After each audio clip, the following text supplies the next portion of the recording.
Guys, well, it's 7:01. We will get started, and if anyone joins us late, they can watch the recording back because the beauty of Zoom, we get to record it. So happy Friday to everyone, guys. Happy New Year as well. I hope everyone had a great Christmas.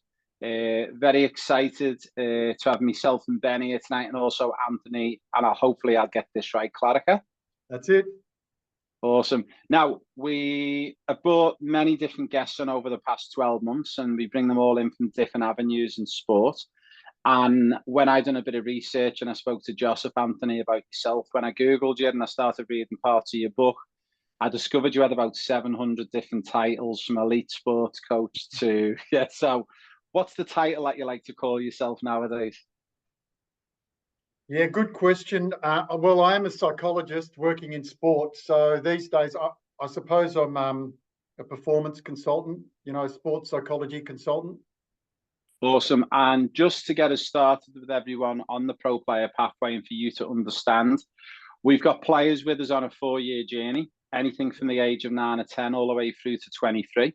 Yep. And we try and guide them through this world's only niche remotely based coaching program, where we do 6 key areas of the program, which include things like match analysis, nutrition, intolerance testing, GPS trackers, and one of the big fields that we're really looking into now is that mental aspect of the game and that elite sports side of it as well. So could you maybe give everyone maybe a little 5-minute overview, a little bit of a background, where you're from originally, how you started and getting involved into sports, and how you've ended up to where you are today? Yeah, for sure. Well, I've been involved in sports for 30 years, so a long time. And I played a lot of competitive sports at a pretty high level, none of them professional. And the reason I was interested in working in sport is because with psychology, a lot of psychology, people think it's fix a problem. But in sport, that's not how it really works. In sport, you get work to help people grow and perform. And that's what really drew me to it. I was already involved in sport, and I didn't want to just be fixing problems in psychology. I wanted to be helping people win and achieve goals. And I was really involved in that. It's, typical psychology, you go into a room, you close the door, that sort of thing. Whereas in sports psychology, I'm really lucky. I've been to Olympic Games. I've been, the tennis is on at the moment. I've been in Grand Slams around the world, sitting in the coach box, AFL matches. I've been sitting on the bench with players, and you're working with the players during the match. I worked with the Brisbane Lions this year, for example. Amazing. And I was in the middle of the MCG, 100,000 people a quarter time, talking with a couple of players to help them, get up for the second quarter. And everyone can see it. So it's a totally different way of thinking about psychology and mindset. It's really involved and engaged, and I call it integrative and proactive. And even with tennis, for example, when I worked for Tennis Australia, we started working with athletes at 9, 10 years old, talent identified. And then we really build their skills so they're ready to go on the tour and be independent in that way. So you get to work with people from a really young age, and you share the journey. Yeah. And that's one thing I've really loved over the 30 years. So I've been to Olympic Games, I've been to the tennis Grand Slams around the world, to AFL Grand Finals. I've been to the UK, and I've met Gareth Southgate. They wanted to build a program for the English soccer team for men's and women's. And at the time, this was at St George's Park, and I'm not sure if all the people online have heard of St George's Park, but it's a new facility, not that it's a few years old now, but in the UK, they built to try to build English soccer to win the World Cup. Yeah. And one of the things that they did when they created that program was they looked at building a mental skills package for every single national squad from the age of under 14s, under 16s, 18s, 20s in the men's and women's pathway. And they wanted alignment. So I went over there and met Gareth Southgate and to St George's Park and spoke to them about that pathway. So they're really into mindset themselves, for example, in the UK. So in the EPL, it's a growing thing. So you're definitely on the right path with one of those pillars being mindset. It's a real growth area, and I love working in it. What year was that you were working a little bit at St George's Park? Well, it wasn't full on working, I'd say, but I visited there briefly 3, 4 years ago. Oh, wow. Yep, just before the World Cup in Russia, actually, the year before. So, yep. Yeah, it's quite an amazing facility for our listeners who are on. We've got a few players who've been on tours with us already to the UK, Yeah, and we always go to St George's Park. yeah. And just going off sidetrack a little bit, they've got, like, as you know, the state of the art, everything, infrared saunas, ice baths. And we had one of our parents wasn't looking where he was going on his phone, and there was a cover on the ice bath, and he's walked across the cover and fell straight into the ice bath, and it was what we thought was quite funny. It turned into a scary moment because he got wrapped in the sheet and he was going under the water pretty quick, and no one wanted to go in and rescue him. But Oh, that's great. we finally got him out. So just to touch base, so out of all the different sports you worked in, which sport would you say you feel like you've had the most success, and why? Oh, gee, that's a hard question. But to be honest, probably AFL. I was working with the Hawks when they got to 4. And I don't know if people follow AFL here, but the Hawks, the Hawthorn Footy Club, they got to 4 grand finals in a row. It's only the second time in 120 years that that's happened. Wow. No, I was at all the grand finals in the coaches box, working with the coaches, and on the ground working with the players. And we won 3 in a row, AFL grand finals in front of 100,000 people. And I think the reason we had success there was because I was a bit like a coach. So I'd be up talking to the players every week. I'd be at training. I'd be on the training track. And they had a real trust in sports psychology, and the players just embraced it. It was just like talking to another coach at the game or at training. So I think that's why we had the success there. And yeah, that hasn't been repeated. Yeah, it's quite crazy that when I was at Leicester City, and they started implementing a lot of things that the FA were implementing in 2012. Yeah. And they started implementing areas of nutrition. They started entertaining things like strength and conditioning, sports science, and they actually started to implement, just before I left, mental mindset. Yeah. They were working with Loughborough University in the UK, Yeah. and it was no surprise to me. They went on and won the Premier League a few seasons later. But the real disappointing thing was they put all these things in place. They won the Premier League, but then they sort of then started pulling back on some of it, and it was like, I just felt like they should have really kicked on a little bit further with it. Did you find that was the case with Hawthorn as well? What was the reason why you left them? I left them because I got a call from another club, which was Carlton, who wanted to sort of copy the model. Yeah. And Hawthorn, after winning a lot, you get a change, you get a turnover in coaching staff. And so whenever you get a turnover in coaching staff, and this is a real challenge for a lot of the people listening, because you get different coaches and you get different voices and you get different opinions sometimes. And you've really got to be able to cope with that different sort of, I suppose that's where your program becomes really useful, because you're a consistent part of the development over a period of time. And I think when you get different coaches, they have different attitudes to mental skills and performance mindset. So then they go and get different people, or they cut the program. And that's a real challenge, so that's one of the reasons I left Hawthorn. And because they sort of went in a slightly different direction, and another club was really starting to embrace it even more at that time. So that's where I went. Amazing. Now, we also touched on, I don't know if it was when you were on about when you were with Gareth Southgate, but we noticed that you've done little bits of work with the Premier League. Is that the same thing, or was that something slightly different? It was a little bit different. No, I haven't really done that much in the Premier League. The Premier League's really just starting to embrace mindset and people like myself, and really fund it properly. At the moment, a lot of juniors in soccer or football, the round ball game, a lot of juniors have to work on their own mindset. It's not built into their program, and that even happens right up to the Premier League level. So you might work with people independently, but not necessarily be tied to a club. There's that example you gave back in 2012, but that's probably only just growing now in the EPL.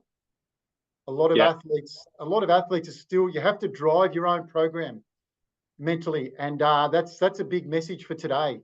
You get support from a program like this, which is fantastic, but you have to take responsibility to drive your own mental skills, and you've got to appreciate it. And that means you've got to work on it and not just think it's about physical training or skill training, because that's not enough.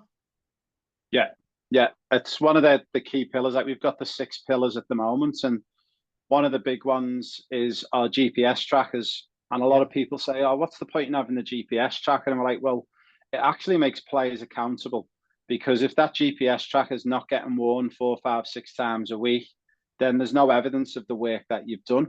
And as an example, we were looking through the GPS tracking software today because we're literally just about to launch a new online portal, so our players and families can access us and we can access them a lot easier. Yeah. It's cost us nearly in excess of $800,000 to put the program in place, but we know it's going to be worthwhile because it makes the players more accountable. And that's one of the areas we're really looking at. And I even noticed that even though the Premier League turnover is crazy and the money they've got, they're still only dipping the toes in a little bit.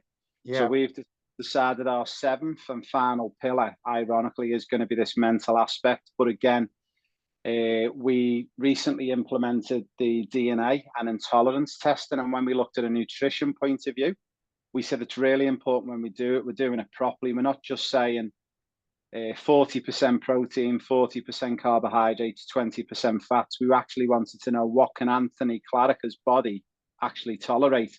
So what we do is we do a DNA test for all of our players and check their intolerances in the body. So hopefully this is what I want to speak to you about next week, is hopefully to try and implement this, and you help us implement the 7th pillar to the program. Now, talking about 7 pillars, for those guys who have done a bit of research on Anthony or read his book, you'll know that he's got the performance mindset. I'll be honest, I've skipped in and out of chapters, but I'm a big fan of audio books, and I haven't looked. Is yours actually on an audio book, Anthony, or not yet? It's not an audio yet. The publisher, because it's the book's I wrote the book, but it's published. The book's managed by a big company called Wiley. Okay. So they decide if it goes to audiobook, and it's sold over 4,000 copies, in the last 14 months or so. But they like Amazing. to be a bit higher to get to audiobook, to be honest. Yeah, I get you. So for all our listeners, we're going to give you an opportunity to actually win a book. So we've actually got 10 books to give away that we're going to purchase online across the weekend, and we're going to send out to 10 of our listeners. So we're going to give you a little bit of information on how you can be one of those 10 winners to get a copy of Anthony's book. Now, talking about your book, Anthony, obviously you've got your 7 steps to success in sport and life. Do you want to talk a little bit about that and maybe some of those 7 steps and some of the key aspects? Yeah, I can jump into them. I've actually got a few slides on that. But before I do, I love that GPS discussion you just put forward. Yeah. Because it's such a big deal. Like, for example, in the AFL, a GPS is worn for every single training session and every single match, for every single player, first year or experience. But one of the things, other than accountability, is it's great feedback. Yeah. And I find really good athletes, they love feedback in different formats. They don't get upset about feedback. They don't get stressed or worried, oh, it's bad. They don't see it as bad feedback. They see it as an opportunity to grow and to learn. And that's one of the things I put in the book, how you can learn and grow. So just a thought there for us on how, how to look at some of that GPS data. It's feedback. Yeah, it's amazing. It's we really prize ourselves. When I was very fortunate to work on what was called the EPPP project with the likes of Gareth Southgate in the Premier League. Yeah. And to date, they've spent £1.6 billion on that project, and I was one of the founding stakeholders. Wow. And the key takeaway was everything's got to be objective. And we basically designed a football test called the objective test. And what it does is it's like an IQ test for football. And this is where people get confused. They think an IQ test is to see how smart you are. It's actually a little bit deeper than that. It's to see your strengths, but your weaknesses. And once you identify your weaknesses, you can turn them into your strengths. And that's what we do with our professional player pathway program. Yeah. It's to actually turn them weaknesses into strengths. So yeah, looking forward to hearing the next 5 or 10 minutes about your book. Right. And some of the slides. Okay, yeah, so this will take about 10 minutes. I'll walk through some slides and then we can jump into some other questions. How does that sound? Sounds amazing. All right, guys, while Anthony's just loading that up, if you do have any questions, can you please post them into the chat box? And we will try and get through as many as we can possibly. and we'll try our best to get through as many of them questions as we can. Thanks, Anthony. Yeah, no problem. Can you see that all right, that slide? Show that. Perfect. Yeah, it looks beautiful. Excellent. Yeah, so at the start of the book, I taught everyone thinks about talent being really important and how hard you work being really important, but really your mindset I've got there is the foundation, the most important thing, the most important pillar, because without a good mindset, you don't really do the work. And if you don't do the work, then you don't get the most out of your talent. So you've got to have the right mindset to keep your motivation up high. And Stan Mitchell's one of the players I worked with at Hawthorn. He's one of the greatest players that's ever played the game. He won, played in 5 grand finals. He was a captain. He's a coach now. And he said, I really love his quote in the book, the ratio of importance of talent to development is 10-90. Now, they're just his numbers, but I suppose that's why you've got programs like Euro Football Star that you're running, because development's so important, and he sort of reinforces that. I won't go through all of these slides because we've just got the 10 minutes, but motivation is a really big thing, because I find a lot of juniors, their motivation goes a bit up and down. So you have to learn to be able to ride the wave of your own motivation. And, sometimes it'll be high, sometimes it'll be a bit lower. That's okay. But you have to know what drives you. Is it within yourself? What goals have you got? Is it a person? Is it someone you look to, someone you've met, someone you've never met, someone who thinks you're going to be good? What is it? So that's a really important thing. And if we talk about, once you've got your motivation in place, we talk about resilience. This is another really big component for juniors, because you don't always win and everything doesn't go your way. That doesn't mean you can't be great. In fact, a lot of really great athletes, they learn how to lose, and they really, that learn and grow we were just talking about, they make the most of those experiences. So you've got to be resilient. There's different ways you can be resilient. This cyclist who I know, Matthew Heyman, he's been in the Tour de France, but he won this race called the Paris-Roubaix, which is 250 kilometres over, a lot of it's over these cobblestones. And he tried 16 times before he won it. And he won it by less than 1 second after 250 kilometres. But he had some real hard things during the race. And he trained himself to push himself in hard situations. In training, he used to say, left leg, right leg, keep going, left leg, right leg, keep going. And he trained himself to say that. So when he was under pressure in the race and fell off the pack, he said to himself, no, keep your motivation going, left leg, right leg, keep going. So he actually, like his bike riding skills, he trained his mind, instead of getting stressed, to think left leg, right leg, keep going. So that's what came into his head, and then he caught back up to the pack and he ended up winning. So you can train your mind to be resilient. And this is one of my favourite things, and this is one of the reasons I've gone a bit quicker, was to get to Sasha Ognanovsky, who people might know or they might not have heard him, but he was a great defender for Australia. And he is the absolute example of resilience. And I've got lots of stories about him in the book.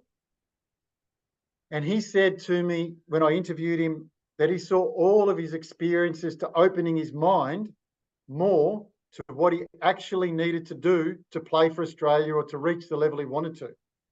And he said that developed his resilience. He wasn't scared to try anything because he wasn't scared to fail.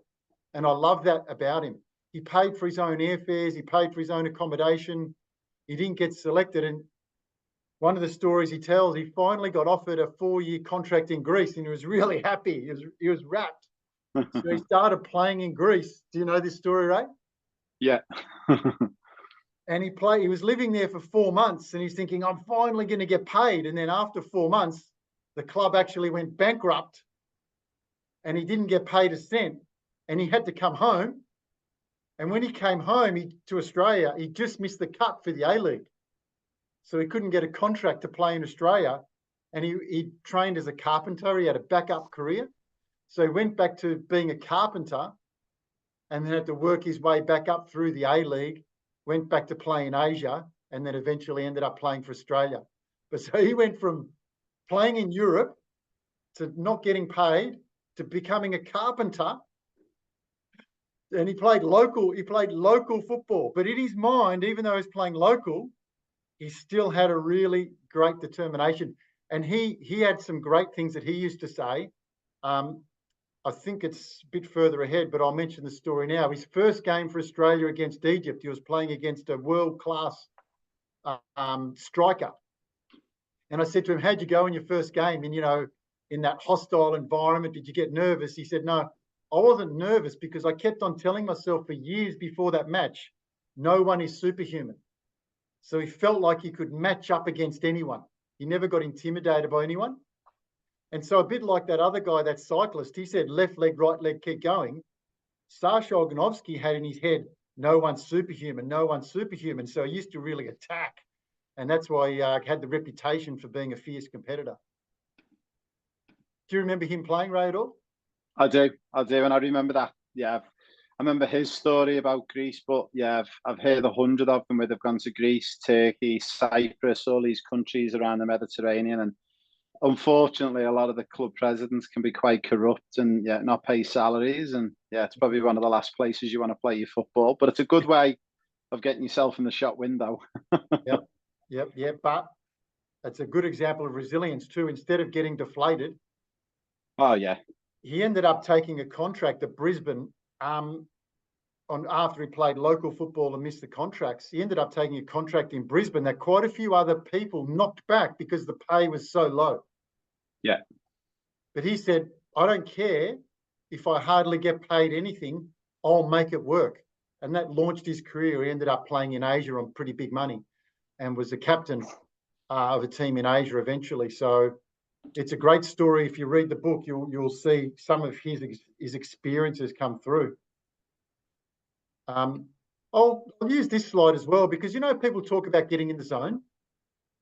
It's not that easy to get in the zone. And I don't want people to have this false thing about being in the zone because a footy match, goes for, 90 minutes. It's a long time.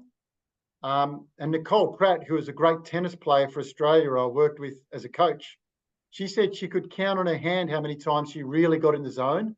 Really good performances of working hard to stay switched on. You've got to keep reminding yourself of what's important during a performance. That's the mental skills you train yourself for. Yeah, that's one of the key fundamentals that we do within our program. So we do a match analysis and we look to drive out objectives. And what we've discovered in the Premier League was if players are focused on one objective, so it might be passing the ball and having high pass completion, they would have the letter P in permanent marker wrote on the right wrist or the left wrist. And that was a visual reminder. And every time they looked at it, it allowed them to focus on one area. But what they found was subconsciously, when they were focused on one area, they were actually super focused on all the other areas. Yeah. And the rate of development really accelerated through the roof. It was amazing to see how it worked. Yeah, it's great. I call that the ripple effect. And I do that with quite a lot of athletes. I get them to focus on one strength, a weapon. And then you have a ripple effect. Other parts of your game go well because you don't have to think about everything. In fact, that probably causes a bit of overthinking and stresses a lot of players. You need to narrow your thinking in a match and competition. This is another thing I talk about in the book. I'm not sure if you saw this when you looked at it, Ray, but how important it is for juniors to look after themselves. You've got to take responsibility and lead yourself. That doesn't mean you don't have to be a captain to be a leader. You've got to see leadership as taking responsibility for your own journey. So lead yourself first and then help the culture. Then you can help others and then you can deal with any different situation is one of the things I talk about.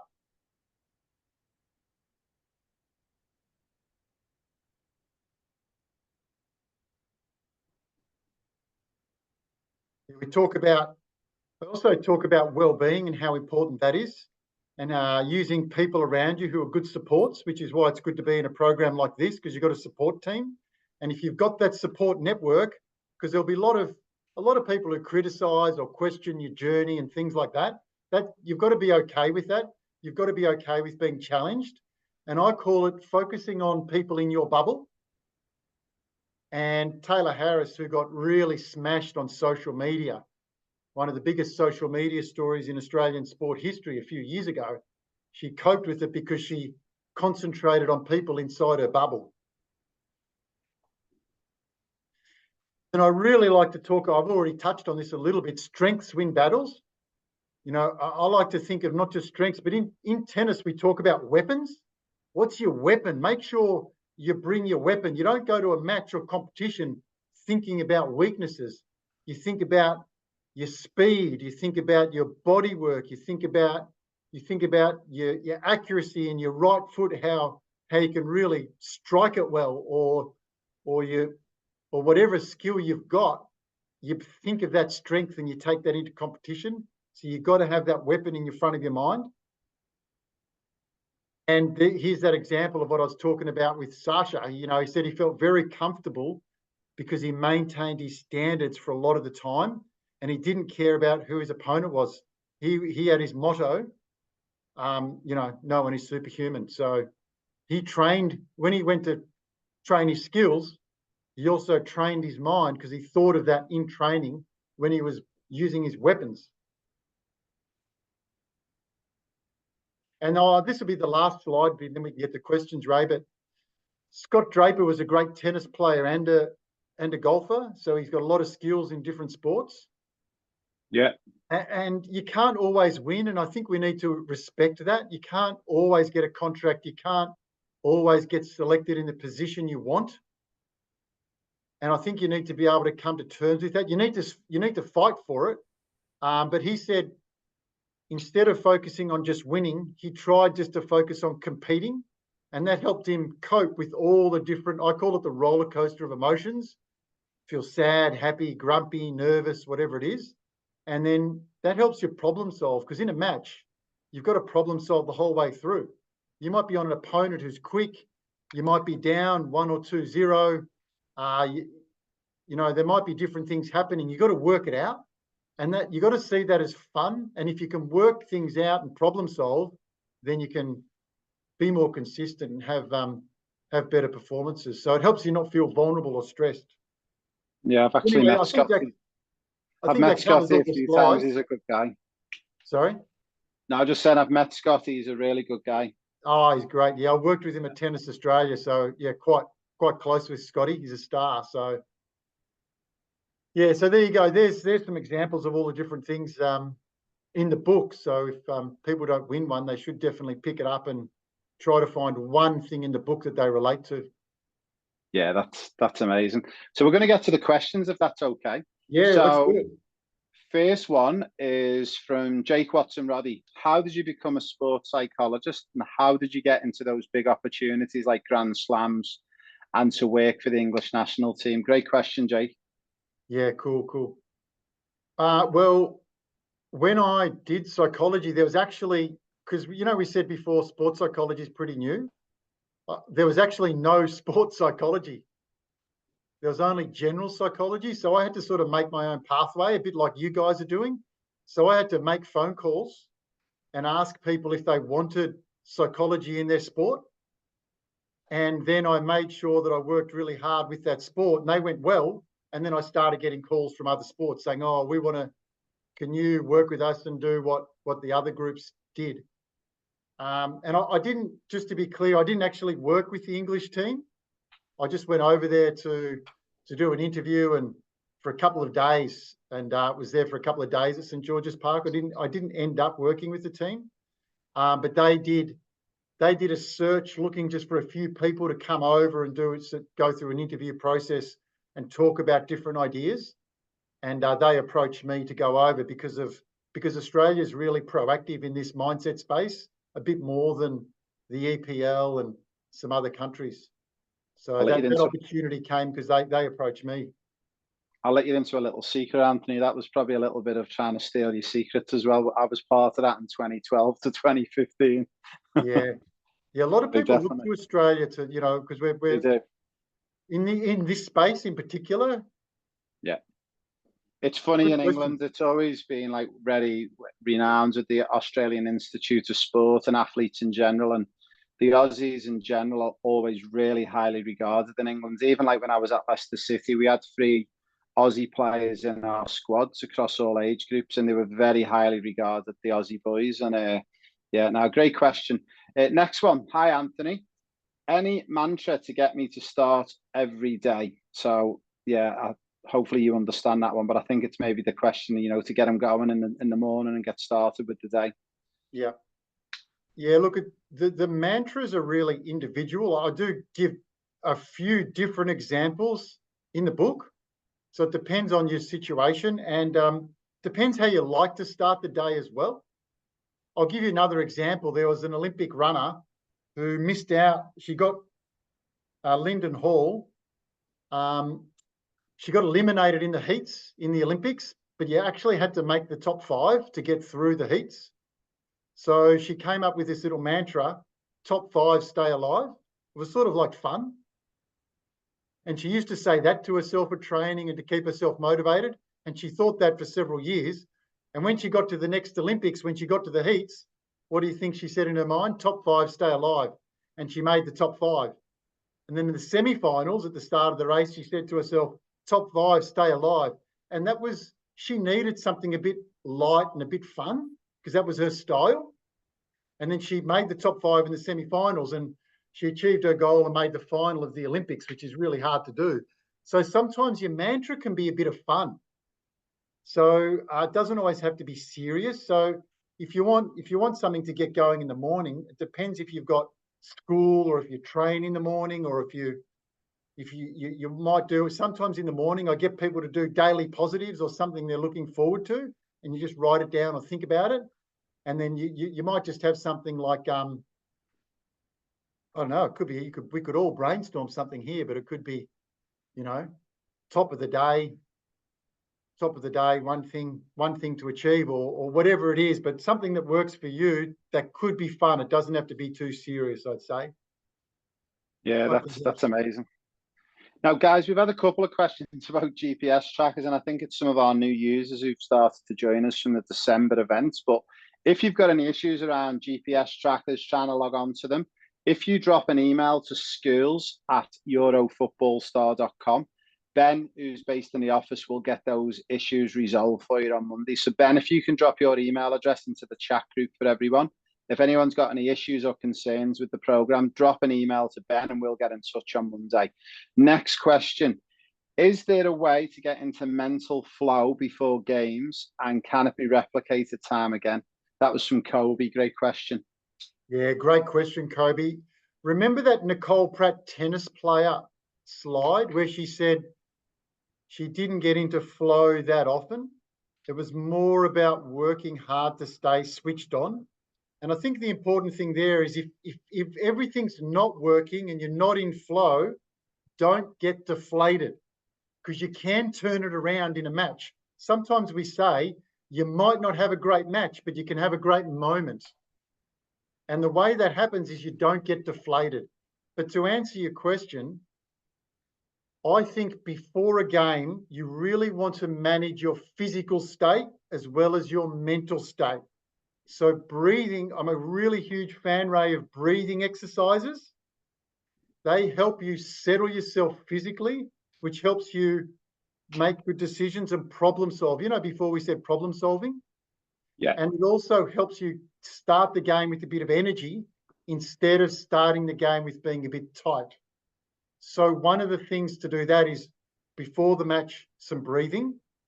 The other thing I'd say is don't think about the whole match. I find a lot of junior athletes, and it's great to have goals for a match. I've got no problem with that. But before a match, they try to think about the whole thing. I prefer juniors just to think about the first 5 minutes and then let the rest of the game come to you. So be really clear on how you want to start the game and think about your weapons and strengths, because that also helps you feel relaxed because they're usually the easiest things to execute. So if you've got speed, for the first 5 minutes, think, use my speed. And remember, use your breathing exercises, and sometimes a bit of physical shake out, move around, and some real positive self-talk with that. So you start the game with a bit of energy. Amazing. Amazing. Now, the next question is from JJ Alexander, and we're going to maybe do a double answer on this. And I'm going to ask Anthony if I can answer first, and then we'll pass it across to Anthony. So, for someone that's really just getting into sports psychology, what do I start with first, and how do I know I'm succeeding with my progress? Now, I'm going to say probably a smart move to start this journey would be to get Anthony's book. Would that be a good starting point, Anthony? Yeah, we've had great feedback. I've had messages and emails from athletes in America and Europe who have read the book and said, geez, it really helped me. So yeah, it's a good introduction. That's why I wrote it, to be honest, because people used to ring me and say, what can I read? How can I get a start in sports psychology? And I found it really hard to recommend things. So that's actually one of the reasons I wrote the book as a good introduction. And it's not too theoretical. Like you could see those examples from the slides. It's athletes telling their stories as well. Yeah. So that's probably a good way to get started. The other thing to do, did you want to add a bit more to that? No, I just really wanted to point everyone to your book, probably as a good starting point, and let you build on it. Yeah, sure. Well, the other thing to do, at the back of each chapter, there's some specific strategies you could use. If you do get the book, just choose one that's relevant for you. But the other thing to help you start off with your own sports psychology is to probably take some responsibility. You know how with the GPS trackers, you can measure your fitness. It's pretty hard to measure your mental skills. So maybe if you're thinking about a goal of being more positive, I'd say every week or every month, just give yourself a positive score. That's a really great way to start. So you're making yourself accountable for one thing that you can keep it personal to yourself, or you can tell your coach or your mentors in the program, oh, look, one of the things I'd like to do is build a mental skill of being more positive. So if this is what it looks like, and this is what I'm going to say to be more positive. So start off with one thing and just score yourself on that every week or every month, or after every match. You know, after a match, people evaluate, did I win? Did I lose? Did I play good? Did I play bad? Well, you can actually ask yourself, instead of those things, you could ask yourself, was I positive? Was I positive at training? That's a great way to start sports psychology for yourself. I think a big one that we've done in the Premier League, and we really went to the academic level, and they started integrating schools into clubs. So players will come into the club all day long. They'll do academics in the morning, football in the afternoon, and then they rotate on the next day. And we started to see a lot of changes, because we actually started to really question, what does winning look like? Does it mean that you've won 2-0, or is winning that you've hit 80% of your objectives in your match, and that's winning? And once you start to look at it that way, all of a sudden development starts to drive. Guys, if you've got your microphone on, do you mind just muting it, please? We're getting a little bit of feedback from people. So if you can just mute your microphones, thank you. So next question, and this is a great question. I'm just going to just pull this one up for you. Is there a specific technique you would suggest that is effective and excellent in high pressure situations during the game? So I suppose this one relates to any sport, but more so I'd say into football and into tennis. Yeah, I'd say narrow your focus to the moment rather than thinking about the outcome. It can tighten a lot of people up if they think, oh, we've got 3 minutes to go, it's 2-2, I'm a striker or I'm a defender, you know, it's a desperate situation. If we win, we make the finals, or if we win, we avoid relegation, or we get through, or whatever it is. If you keep thinking about that outcome, I think it can freeze you up. So you've got to focus in those situations of staying physically loose.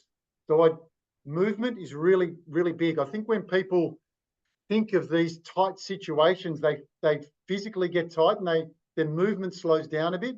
So I really like players to stay on the move. That's one. And two, narrow your focus just to in the moment. So that means really small areas of things to do. So it might be attack that ball, tackle your opponent, hit the strike, break it down into little components. Be a really, really important focus strategy there, I think. Brilliant. Now we've got two more questions. One of them's from me, and then the last question is from Melissa, and then we're going to give everyone an opportunity to win one of your books. So the question I would love to ask you, Anthony, so we spoke about like we give players in the Premier League, and we do it with our players on our program, triggers to set reminders to remain focused and to follow objectives. So we give them the trick where we get them to put a bit of tape on the wrist. Yeah. And they'll put a visual reminder. It might be like the letter S for scanning. It could be P for passing. Is there any other things or areas that you would give players as reminders when they're on the pitch to remind to refocus, or is a lot of it done with visualization, or is the other ways that you do it? How would you do it or recommend it to players? Okay, I really like that strategy, by the way. So that's a great strategy to have, and yeah, keep using that as a visual reminder of a trigger word. Some people call them cue words. So keep doing that. And another thing to do is to think about some training where you've really executed well. So that will help your brain and your body feel comfortable, because a lot of people are training can execute their skills really, really well. And if you train, because everyone here trains a lot, I guess, right? Yeah. So you can take yourself and say, just like training, and that'll take your brain and your body as if you were training and give you the best chance to execute your skills at high level. That's another one in that moment. Another one is to try to clear your mind. You know, I spoke before about being in the present in high pressure situations. That's where you don't worry about the past and you don't worry about the future. If you can narrow your attention just to what's important in the next 1 minute, sometimes you don't even need a trigger. You play on instinct, so you make things a bit more simple. And the other one would be the breathing. I really, because that helps you physically stay energized, and you just got to make sure you get your breathing techniques right. No, that's amazing. Now, the final question before we get to the giveaways, and this is a great question. This is from Melissa. Whereabouts can people buy the book? So if people aren't lucky enough to be one of the winners tonight to get one of the 10 free books, where can they purchase the book from, Anthony? Yeah, well, they've been in Dimmick's bookshops for a long time, so some of them are sold out. But you can ask your bookshop to get it in for you if you're in a bigger city, or you can get it online as well. Amazing.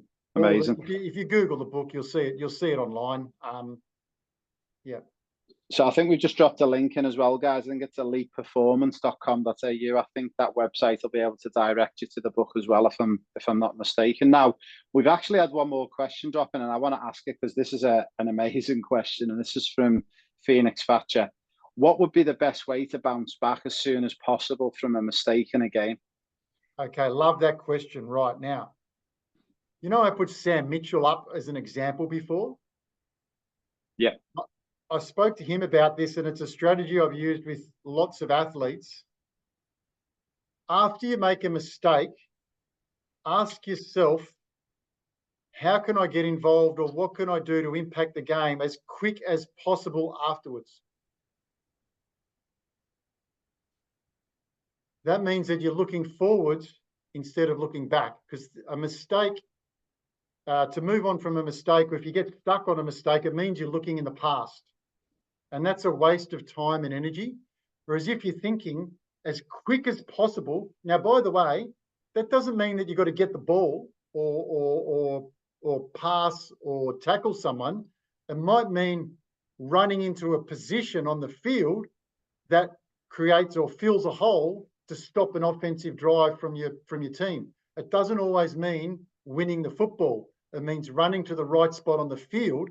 It might mean being a decoy, so you open up a hole for two of your teammates to play down the other wing, you know?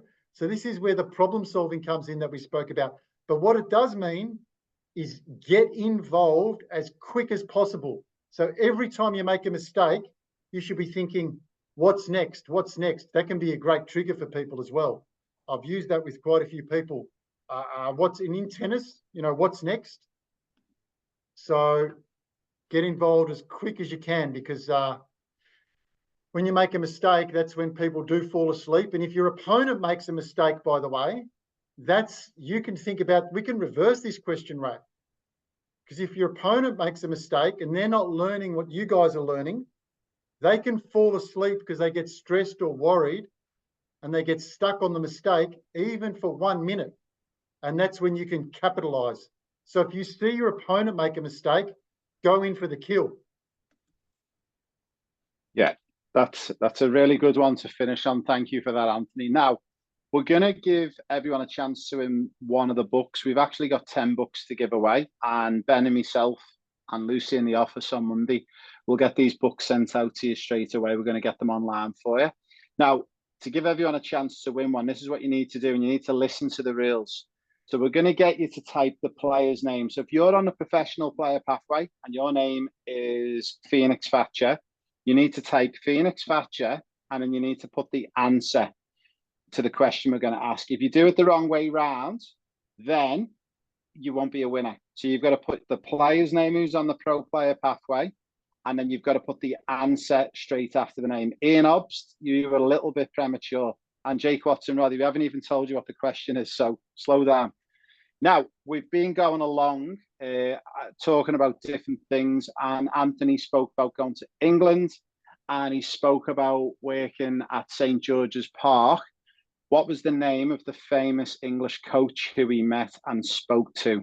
So go. You've got the first 10 people to come in. So you've got to put your name, then the person's name, and it's got to be spelt right. If you misspell it, it won't count.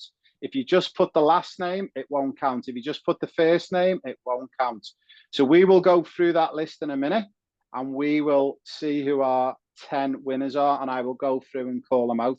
So Anthony, just while we go through them, a big thank you, but we're just going to maybe get one final piece of wisdom from you before we let you go, to wish our players good luck on their journeys, especially those guys who are going to the UK next week, but also for everyone else who's new to the program. Could you give them maybe one more word of wisdom?